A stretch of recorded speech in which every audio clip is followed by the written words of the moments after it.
Hey YouTube, there was a lot that was said yesterday, and they just put out tons and tons of video. And, I don't want to make a super long video, so I'll just give you the finer points of it. This was at the signing ceremony, and this is from Keegan Fernandez. If you don't know him, you should check him out. The peace agreement was signed at 7:26 p.m. Here's a fun headline that came out of Times of Israel. Rapturously received in the Knesset, Trump tells Israel it won the war, now it's time for peace. I'll get into the videos and give you some points from that in a minute, but here's something that many people have asked about and many people have made the point of, so I just wanted to say it's on the table. So this person, I don't know who posted this, but I believe they're asking maybe ChatGPT. They said, please quote point 9 verbatim. This would be point 9 of the 20-point peace plan.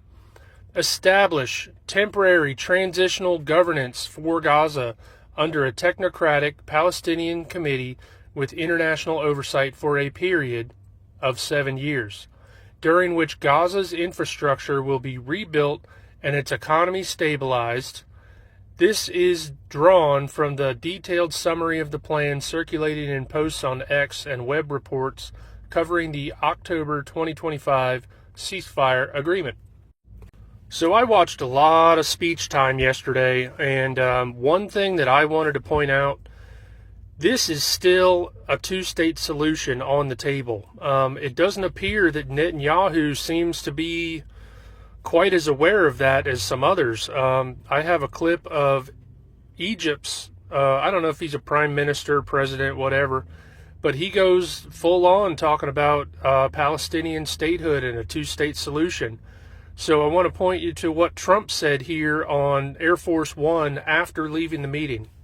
Mr. President, I wanted to ask you about your conversations with world leaders today. You said that everybody is unified over your plan, but we heard from President Sisi calling for a two-state solution in independent Palestinian state. You're talking about a different plan. I'm talking about something very much different. I'm talking about rebuilding Gaza. Right. I'm not talking about single state or double state or two-state.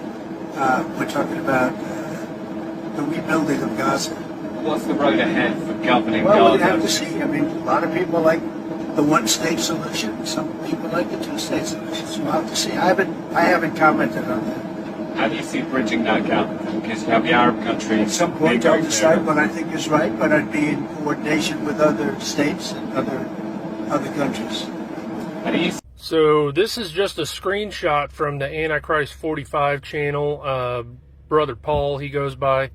This video is over a year ago, but, it's Prince of Peace, and it's talking about when he was awarded a Prince of Peace award. Now, over the last day or so of these speeches, so many people have praised President Trump, saying that he's the only one that could get this peace deal. And I don't think anyone praised Donald Trump more than Donald Trump. Now you're getting credit from Democrats and Republicans for this Middle East peace deal. Where does it fit? Where do you think it fits into your legacy? Well, look, this will be my 8th war that I've solved. And I hear there's a war now going between Pakistan and Afghanistan. I said, I'll have to wait till I get back. I'm doing another one because I'm good at solving wars. I'm good at making peace. And it's an honor to do it. I saved millions of lives. Millions of lives. Now, in all fairness to the Nobel Committee, we've saved millions of lives. Think about India, Pakistan. Think about some of the wars that were going on for years. We had one going for 31, one going for 32, one going for 37 years, with millions of people being killed in every country.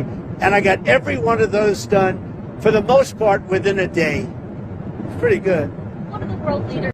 So this next clip, just about everybody's covered it, but I already had it in the video. And, for those that are still thinking that Trump is some kind of super Christian hero, savior of the world, this is the same guy that's setting Israel up. So if you're still on that bandwagon, you need to reinvestigate. You as a Christian, a born-again Christian, would you ever say this? You had talked a couple of weeks ago, you were doing an interview, and you talked about how you hope to end the war in Ukraine because it might help you get into heaven. How does this help? does this, though? I mean, I'm being a little cute. I don't think there's anything going to get me in heaven. Okay, I really don't. I think I'm not maybe heaven bound. I may be in heaven right now as we fly in Air Force One. I'm not sure I'm going to be able to make heaven, but I've made life a lot better for a lot of people. And as an example, had the election of 2020 not been rigged, you would have millions of people living just in Russia, Ukraine alone. That would have never happened, and it didn't happen for 4 years. Just to piggyback on that clip, this is from an article that I think was called Don and God, might have been Politico. I screenshotted this the other day, so I forget. Trump is unique among modern American presidents for his seeming lack of deep religious orientation. He does have a hometown church, and a months-long examination of the congregations he had ties to throughout his life found no evidence that Trump put down permanent roots in any of them. Congregants at his childhood church in Queens say Trump might not be welcome there today. The Midtown Manhattan church he attended later in life has denied that he is a member there, and the son of its famous pastor, Norman Vincent Peale, has denounced Trump. The reason the other stuff was feeling stale was because the situation's already changing. This was based on a Truth Social post that just came out. All 20 hostages are back and feeling as good as can be expected. A big burden has been lifted, but the job is not done. The dead have not been returned as promised, Trump writes on Truth Social. The deal signed by Israel and Hamas last week requires Hamas to return all remaining 48 hostages within 72 hours of the ceasefire going into place. That deadline expired on Monday at noon. And while Hamas managed to release all 20 living hostages beforehand, it only freed 4 out of the 28 bodies of captives still held in Gaza. And the thing that I heard was that one of them wasn't even identifiable as a hostage, that it was somebody else.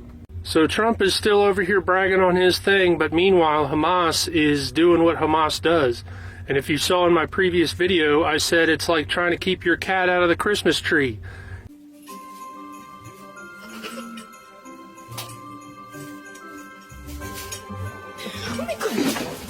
You can't get them to do peace. It's just not in their nature. It's totally contrary to who they are. So since the situation is still fluid, I think I'm going to wrap this video up, but keep an eye out for the next thing coming, because Trump has made some open threats to Hamas. The clip's been all over. You've probably seen it. He says Hamas has to disarm, or we're going to disarm them with violence. So we're in a position where they've signed the peace deal. The Muslims, Arabs, Israel, they've all signed the peace deal. They all feel like they're moving forward. They're all praising Trump. But yet we still have the Hamas thorn in the side that is not cooperating. So what's the next move? Does Trump go to military action using the IDF, using international forces? I don't know. But what could happen is that now that all these guys have signed on to the peace thing, if Israel makes a move against Hamas, that makes them look bad. And something that I want to study into more is that perhaps that's what starts off them doing Ezekiel 38:39, Gog Magog. So again, this is still fluid. Still need to see what's going on. And the last thing I'll say, this is for only those that are watching, only those that are interested. But the calendar crunchers have been crunching, and, some people still think that they have dates this week. I'm not talking against any of it. I'm not saying it will happen. I'm still watching just like the rest of you, but sure would be interesting, because I feel like we've signed the deal. I feel like the covenant with many, and Tom Horn gave October 13th as the date of the tribulation starting, so here we go.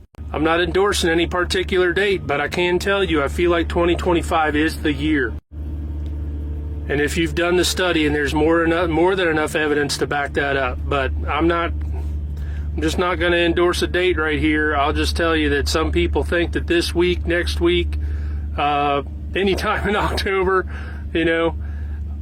we've got all the pieces in play. This could very well be it, but we shall see.